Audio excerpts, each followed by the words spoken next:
What's going on, YouTube? Claic Yuzolt back again with another Final Fantasy Brave Exvius video. And today, it's the day after a patch. We're going to go over a little bit about Elena and Morgana. We're not going to go concrete. I'm just going to give you my general thoughts of them and what the community's thinking with the two units, along with all the cool stuff we have in the news for today. So let's get into it.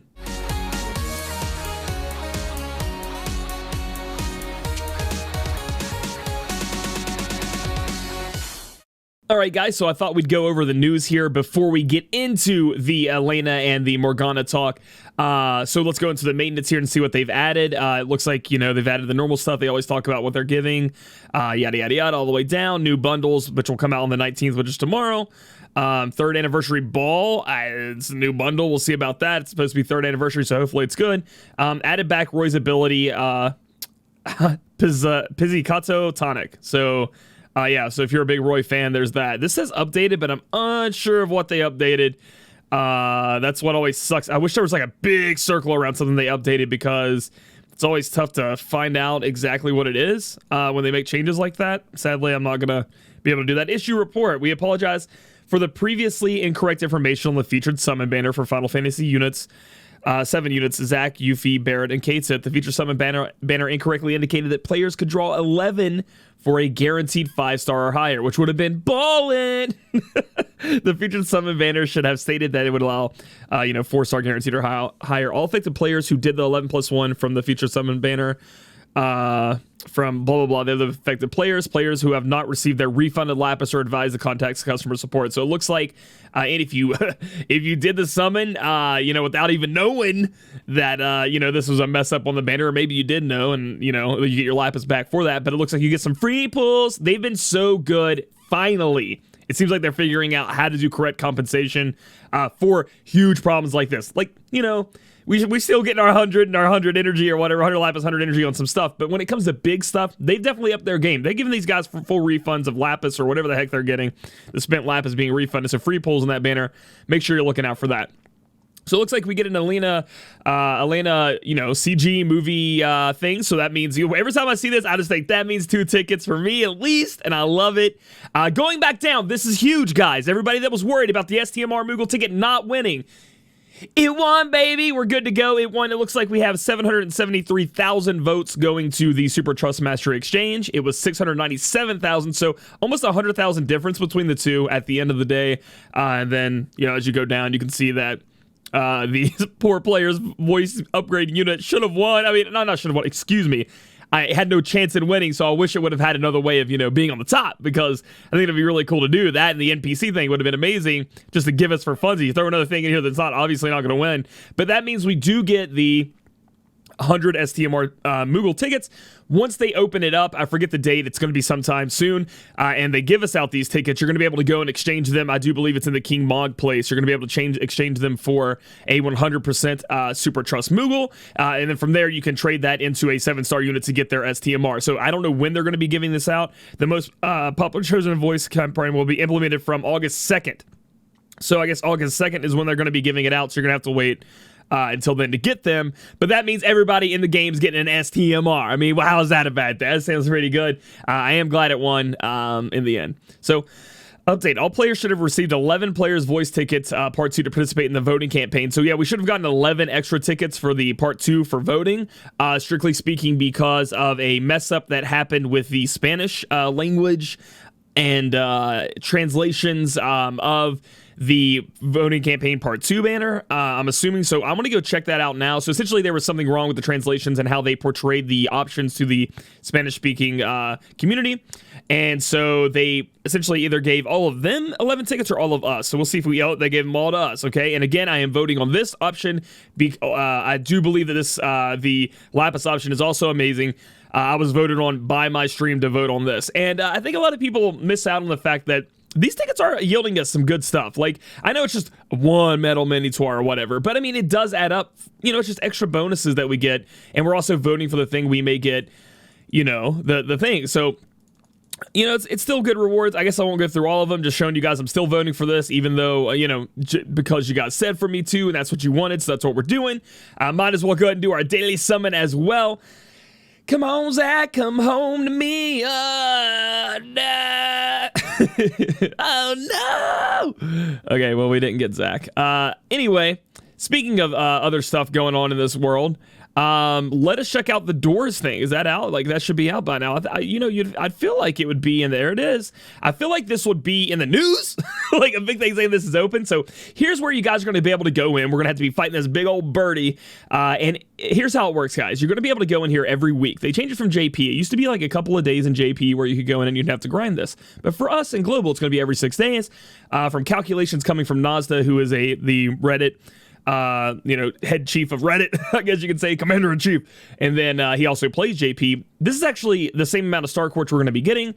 However, it's better for us in a way. It's like a little bit of an quality of life upgrade because we don't have to worry about doing it all in those little bit amount of days it's open. We get all week to do it. So every week you guys are going to be able to go in here, go through intermediate, advanced, pro, elite, and legendary. Make sure you clear as much as you can or all of them every week. You get these star quartz. You can save them up. Then we go to the reward exchange, and this is where you guys are going to be able to exchange them for those doors. And what the doors do, again, is it upgrades your... don't want to spoil anybody on this, I guess. It upgrades your stat pot maximum value. So if you can upgrade CG Charlotte's spirit to, X amount, if you feed her a, let's see where it's at, a spirit door, which is, the soul door, a door that increases spirit limit by 5. So you can, and there's obviously going to be a max. You can't just keep putting spirit pots into her, spirit doors into her, and then putting the pots into her until she explodes of spirit and can never die. There's going to be a limit. However, this is a way to upgrade. And remember, when you put the door into them, it only upgrades the maximum amount that they can be potted. You will need to pot them afterwards as well. But it's a huge deal, right? The reason it's a huge deal is because these things upgrade your base amount of stat for that stat, which means that these percentages will be applied to that, right? So even these little tiny increases that you guys can do should turn out to be pretty big deal in the end for stat changes if you max them out. And you can see that they're so cute. They're like handing it to you. This guy's like, here's a little weight. Here's a little weight. Anyway, so this is where you guys are going to be able to go. Make sure you guys are doing this on the weekly if you can. So now let's flip over to Elena, I can't decide how I'm going to say her name. I know that there's a way to say it, Elena. I'm going to say Elena, and Morgana, and I'll give over a quick view before we just, before the official release of them tomorrow. So again, like I said, guys, we're not going to go into deep detail. That's going to be on a banner review. However, I just want to talk about these units and where they stand. So before tomorrow, before you start splurging, you at least get an idea, right? Everything is subject to change. This is not details will be added, corrected once it's released. So they could change anything again once it comes out, so be aware of that. The TMR and STMR are amazing. The TMR is going to go on her. The STMR can literally go on anyone. They use attack and magic because it buffs up attack and magic. It also buffs up attack, true double hand, and magic, true double hand by 50%, which is great. Moving on through her abilities, you can see there are a lot of them, and this isn't even everything. If you go down through here, she's also going to unlock these abilities, and if you look at it, it is super overwhelming. Like some of the, like this is triple cast she gets all the time. Doesn't let her cast everything triple cast. But you can. The rest of these are going to be actual actives. Like there's a few passives, but most of them are actives where you're going to have to actually cast them. This is a passive right here. This is a passive, and then this is a passive for triple. The rest of it is active. She can be quite daunting when you first look at her. She has a very big variety of things she can do. She has the ability to imperil and imbue water, lightning, light, and ice, so she gets to cover all of those elements. Her chaining family, her best chaining move is going to be Blade of Crystal. It's going to be the Bolting Strike family, which is great. She's going to be able to go with Esther. She also has Stardust Ray and A-Ray in her other abilities. I'm not saying you can't cast these abilities because they will be good, but I do believe Blade of Crystal is going to be your go-to because that is going to be... You'll look at this 12 times, you're like, yo, Claic, what are you talking about? Well, apparently, essentially... Every other ability she casts improves that. So you get 8 times these abilities, 6 times, 9 times. If you move on down through her passives, we have more modifier increases. We go through these abilities. They all increase modifiers. So you have to... It's not complicated, to get the maximum out of her... Well, it is for the people that need to figure it out. But once we get it, once we have it nailed down and we tell you, it's not going to be complicated to use her, in my opinion, because you'll know what her... rotation is. Will she be as easy as Esther? Hell no. Will she be as complicated as Xeno? I think she will be, or more complicated, depending on your state in the game and how you like it. If we go ahead and look down at this LB right here, we have hyper damage 45 times all enemies, pretty good. Increase attack by 150 for all allies. And then it also, look at this, 18 times and 10 times up on those multipliers. So it's going to be important for you guys to, if you want more damage, which I guess if you're using her for, you can level it up.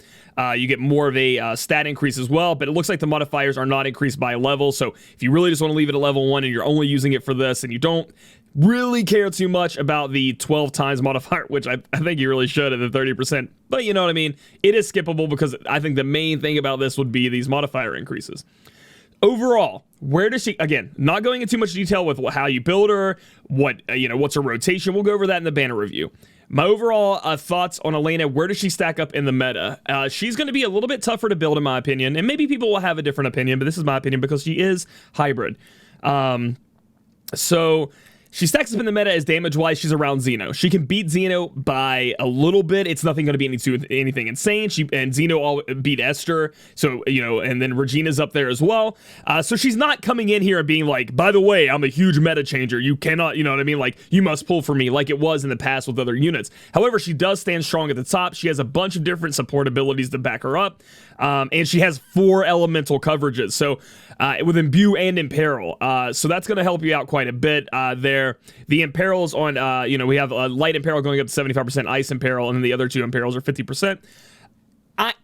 So in the end, it's really, do you want a little bit more of a complicated unit for a little bit more damage? Are you looking for forward to CG Barts? Any of the upcoming units? Really, it comes down to that. She's nothing too game breaking. You don't absolutely need to have her, at least from, the information we have right now, data mined in the game, subject to change. But she is still really good and really cool, and she will take a little bit of more brain power to use over some of the other units. All right, and I want to give a little shout out to Morgana. Morgana just looks so good. The TMR, again, magic 30%. So it's 50% total on magic when you have a rod, plus the Evo damage going on top. Then we have First Nirvana, which is an absolute insane TMR, or STMR, excuse me. Increased equipment magic 25% with dual wielding. With a high stat, it's a staff, and that's absolutely an insane STMR for any magic damage dealer user. Moving on down through her ability, she is going to be a different kind. So remember how Silco was using straight spirit for her evocation damage calculation? We now have Morgana who's going to use straight magic to be able to do that. You can see that her chaining family is absolute 0, chaos wave.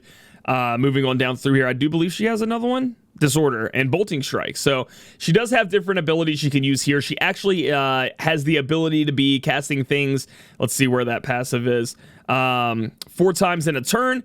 However, a lot of these abilities do cost the evocation gauge over here, and if you try to cast that that many spells in a turn, sometimes you can't even reach that because of the evocation gauge just not being high enough. You actually don't have enough ability to pull from that. Another so an upside for her is she doesn't care about physical or magic immunity. She's going to go right through that because she is using evocation damage, summon damage, which is going to go through that as well. Bad part about that is when you do that, you are going to be subjected to not being able to have killers apply to your damage. So she's going to be kind of held back because of that. And in the end, that means that she will not be higher than Cersei.